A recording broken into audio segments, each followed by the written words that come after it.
Before I stopped drinking, I was listening to a woman. I was actually reading these blogs from this lady, and it was called The Immortal Alcoholic. I don't know if she's still around.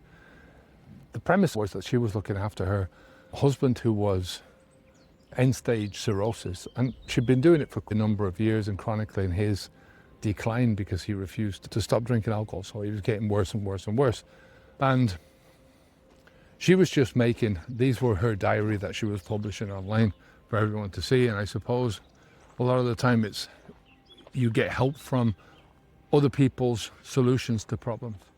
For me, it was one particular post I read where she was saying that her husband, she couldn't go into his room this day. He passed a certain phase in his cirrhosis, in his decline, that his liver wasn't metabolizing anymore, and it was basically coming out of his skin. So he just stank. The room stank, you know, he was all smelly. And this thing didn't strike me as being anything because of what he was doing, because of the guy, but because of the woman who was caring for him. And it really made me think about things from a very different perspective. Now, drinking in itself is a selfish act. It's something that you do to yourself. It's something that you do on your own. You know, nobody else shares the drunkenness or the buzz.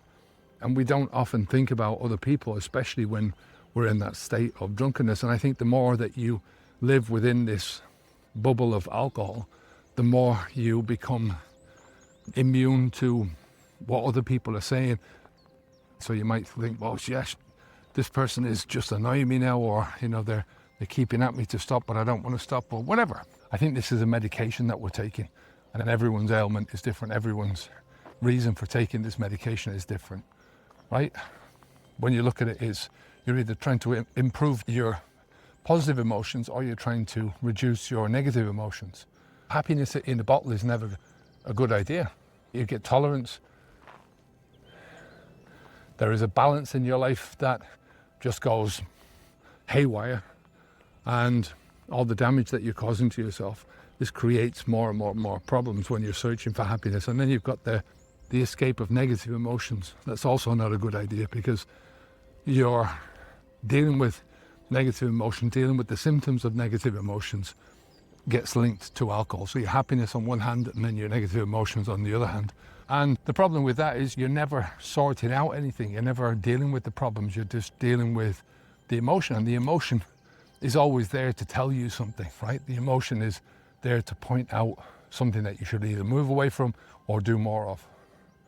If the alcohol is linked to the positive emotions, then that's moving you towards not the positive emotions, but positive emotions through alcohol, right?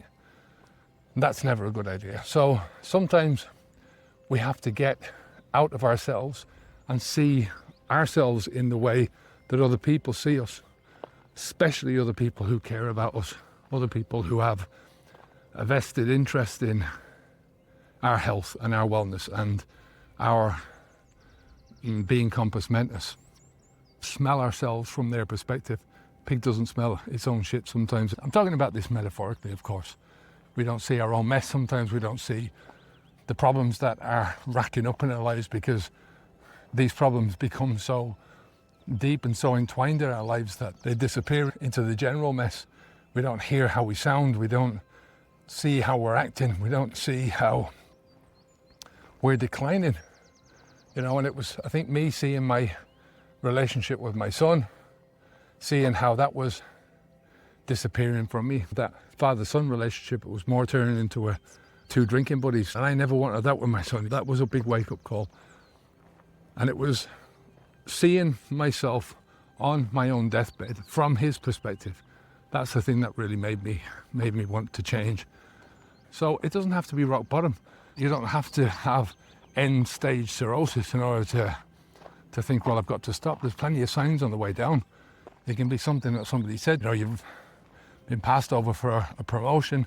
It can be something that your doctor said. It can be something that you feel physically.